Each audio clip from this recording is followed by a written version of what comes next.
Assalamualaikum warahmatullahi wabarakatuh. Bagaimana kabarnya teman-teman? Semoga kita selalu diberi kesehatan, kesejahteraan, serta selalu dalam lindungannya. Pada kesempatan kali ini, dalam memenuhi tugas pengantar manajemen, kami dari kelompok 3 akan mempresentasikan bab 9 dengan judul Kekuasaan, Kewenangan, Tanggung Jawab, dan Delegasi. Namun, sebelum lanjut ke pembahasan, terlebih dahulu saya akan memperkenalkan anggota dari kelompok 3 yang beranggotakan 1. Sela Sylvie Rosiliawati dengan nomor NIM 2003 101001. Saya Indri Dwi Ananti dengan nomor NIM 2003 101019. Ketiga, ada Bianca Lintang Aura Ganesa Berlian dengan nomor NIM 2003 101025. 4. Ada Cindy Intan Permatasari dengan nomor NIM 2003 101027. Yang terakhir, Novitriana Wahyuning Tias dengan nomor NIM 2003 101032. Mari kita lanjut ke pembahasan.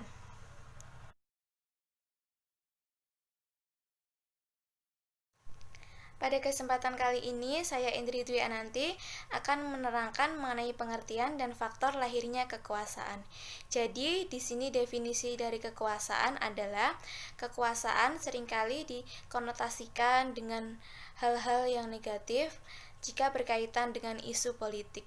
Padahal dalam pengertian yang paling sederhana, kekuasaan atau power berarti suatu kemampuan untuk mempengaruhi orang atau merubah orang ataupun situasi. Jika perubahan pada orang ataupun situasi adalah perubahan yang baik, tentunya power tersebut memberikan konotasi yang positif, bahkan sangat diperlukan.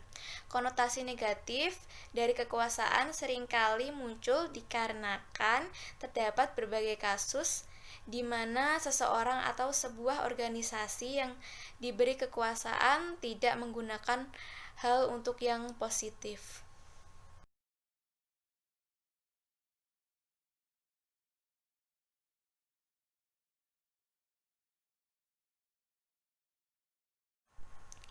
Faktor-faktor yang mendasari adanya kekuasaan.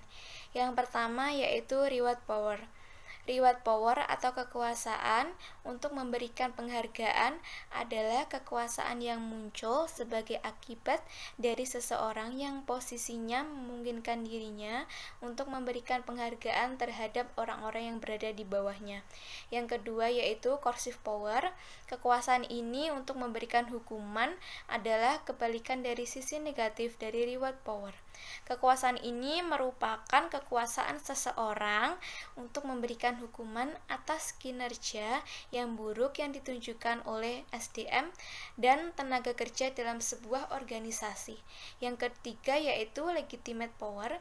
Legitimate power atau kekuasaan yang sah adalah kekuasaan yang muncul sebagai akibat dari legitimate tertentu. Yang keempat yaitu expert power, kekuasaan yang berdasarkan keahlian atau kepakaran adalah kekuasaan yang muncul sebagai akibat dari kepakaran atau keahlian yang dimiliki oleh seseorang. Yang kelima yaitu referent power. Kekuasaan yang muncul akibat adanya karakteristik yang diharapkan oleh seseorang atau kelompok orang terhadap seseorang yang memiliki pengaruh terhadap orang atau kelompok orang tersebut.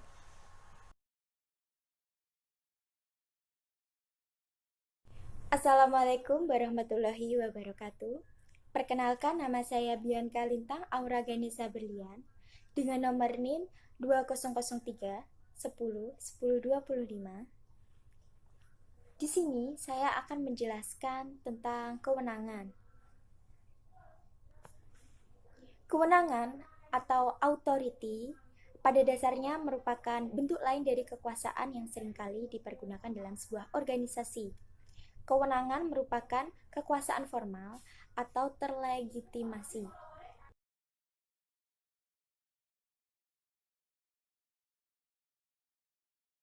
Ada dua pandangan mengenai kewenangan formal.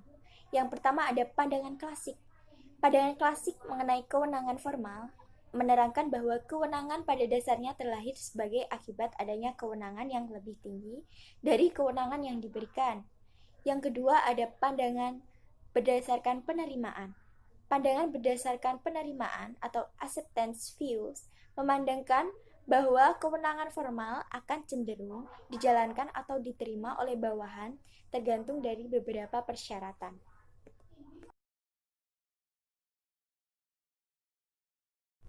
Selanjutnya, ada jenis-jenis kewenangan dalam organisasi. Yang pertama, ada kewenangan lini. Kewenangan lini atau line authority adalah mereka yang dalam organisasi bertanggung jawab terhadap berbagai kegiatan dalam rangka pencapaian tujuan organisasi. Yang kedua, ada kewenangan staff. Kewenangan staff atau staff authority adalah mereka yang ditunjuk oleh organisasi untuk membantu bagian-bagian dalam sebuah organisasi yang memiliki kewenangan lini. Yang ketiga, ada kewenangan fungsional.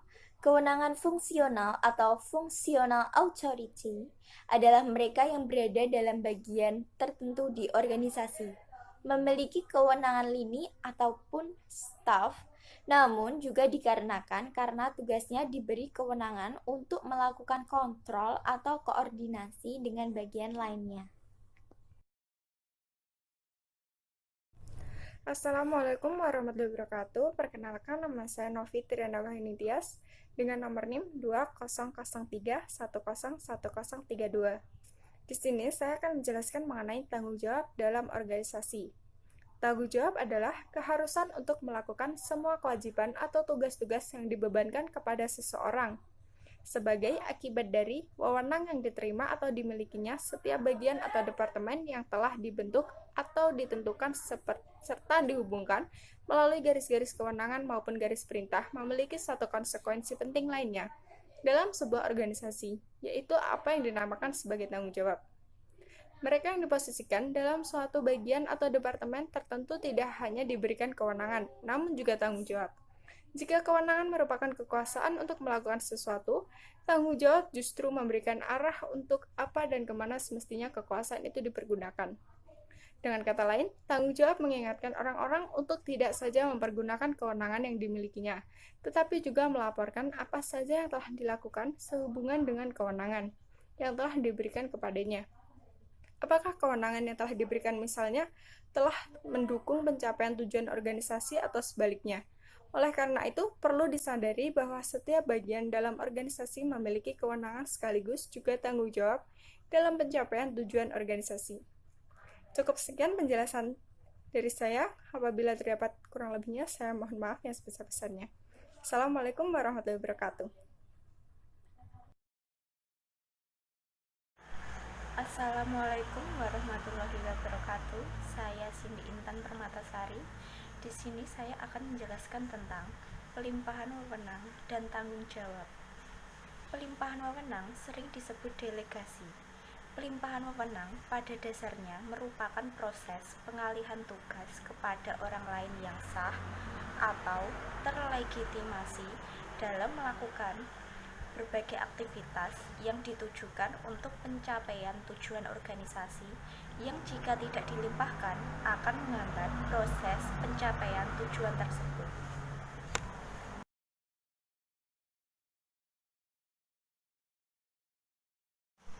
Selanjutnya, manfaat dari pelimpahan wewenang. Yang pertama yaitu pelimpahan wewenang memungkinkan subbagian atau bawahan mempelajari sesuatu yang baru dan memperoleh kesempatan untuk melakukan sesuatu yang baru tersebut. Yang kedua, bahwa pelimpahan wewenang mendorong tercapainya keputusan yang lebih baik dalam berbagai hal. Yang ketiga, penyelesaian pekerjaan akan dapat dilakukan dengan lebih cepat sekiranya pelimpahan wewenang tersebut berjalan sebagaimana mestinya dan diberikan kepada orang yang bertanggung jawab.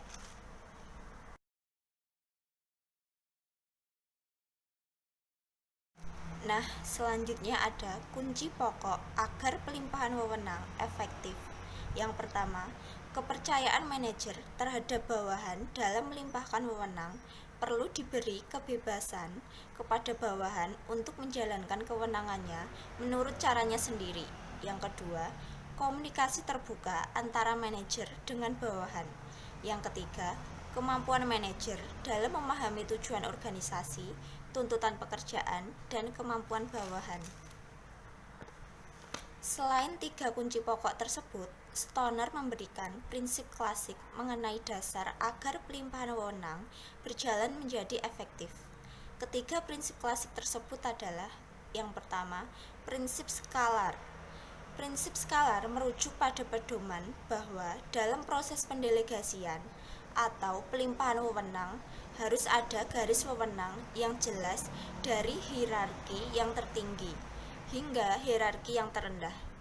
Garis wewenang yang jelas akan memberikan kemudahan mengenai pada siapa delegasi harus diberikan, siapa yang akan memberikan delegasi, dan kepada siapa pertanggungjawaban harus dilakukan. Yang kedua, prinsip kesatuan perintah. Prinsip ini merujuk kepada pandangan bahwa setiap bawahan semestinya melapor atau mempertanggungjawabkan hanya pada satu atasan yang memberikan kewenangan kepadanya. Oleh karena itu juga, perintah semestinya berasal dari satu sumber, agar jelas siapa yang memberikan kewenangan dan kepada siapa harus dipertanggungjawabkan. Dan yang terakhir, tanggung jawab, kewenangan, dan pertanggungjawaban. Prinsip ini beranggapan bahwa pelimpahan wewenang dilakukan untuk memperjelas siapa yang akan bertanggung jawab atas suatu pekerjaan dan kewenangan seperti apa. Dengan adanya kejelasan ini, maka proses pertanggungjawaban dari apa yang telah didelegasikan juga akan menjadi lebih mudah dan jelas. Ketiga kunci pokok sebagaimana diterangkan di atas dapat mendorong pelimpahan wewenang menjadi lebih efektif jika diiringi oleh beberapa tindakan sebagai berikut. 1. Penentuan hal-hal yang dapat didelegasikan. 2. Penyediaan sumber daya yang dibutuhkan. 3. Pelimpahan tugas yang akan diberikan.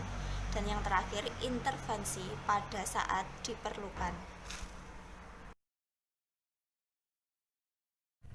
Assalamualaikum warahmatullahi wabarakatuh.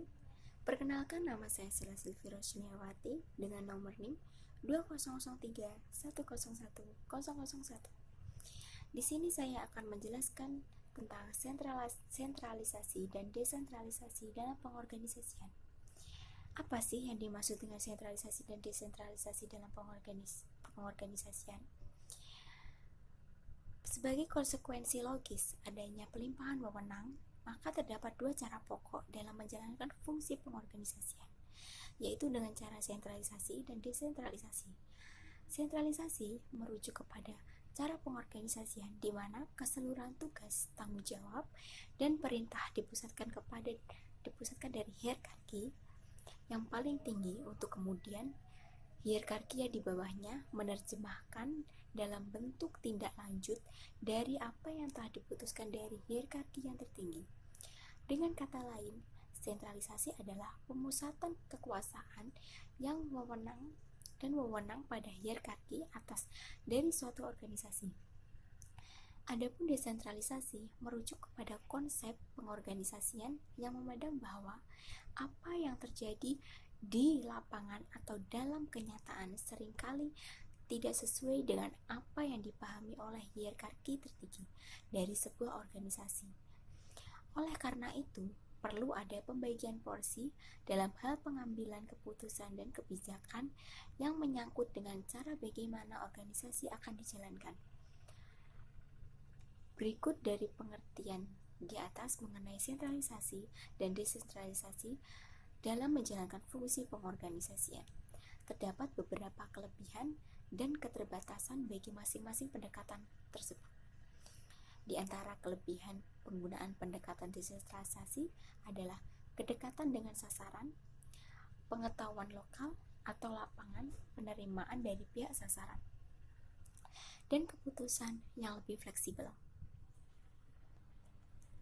Selain beberapa kelebihan tersebut di atas, terdapat juga beberapa keterbatasan dari desentralisasi. Misalnya saja yang terkait dengan kualitas yang mungkin berbeda dari satu daerah ke daerah lainnya.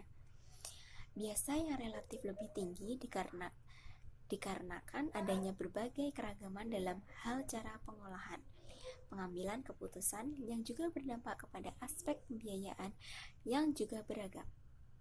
Ada beberapa alasan mengapa sebagian organisasi masih mempertahankan pendekatan sentralisasi. Di antara alasan yang dapat dikemukakan adalah sifat keumuman dari suatu cara pengolahan, efisiensi biaya, kesamaan kualitas, serta adanya kemajuan teknologi. Beberapa faktor yang biasanya dijadikan pertimbangan dalam menentukan apakah sebaliknya pendekatan sentralisasi dan desentralisasi yang dilakukan paling tidak dapat dilihat dari faktor-faktor yang terdiri dari biaya dan resiko yang terkait dengan keputusan sentralisasi atau desentralisasi. Yang kedua, kecenderungan manajer dalam memandang bawahannya. Yang ketiga, budaya organisasi. Yang keempat, kemampuan dari manajer level bawah dan untuk bawahan untuk menjalankan tanggung jawab sekiranya desentralisasi dilakukan. Jika pilihan cara pengorganisasian telah dilakukan apakah bersifat sentralisasi atau desentralisasi, dan bagian-bagian dalam organisasi telah ditetapkan apakah bersifat lini, staf maupun fungsional sebagaimana digambarkan oleh struktur organisasinya, maka langkah berikutnya adalah bagaimana pengerjaan menurut bagian-bagiannya tersebut didesain untuk dikerjakan oleh orang-orang tertentu yang telah ditetapkan. Stoner, Freeman, dan Gilbert 1995 menjelaskan bahwa terdapat 3 pendekatan dalam melakukan desain pekerjaan, yaitu pendekatan mekanis, pendekatan motivasi, dan pendekatan biologis. Ketiga pendekatan ini digunakan secara berbeda-beda untuk berbagai jenis organisasi dan pengerjaan yang berbeda-beda pula. Sekian penjelasan dari saya. Jika ada salah kata, mohon maaf yang sebesar-besarnya. Sekian presentasi dari kami kelompok 3. Bila ada salah kata, kami mohon maaf yang sebesar-besarnya. Wassalamualaikum warahmatullahi wabarakatuh.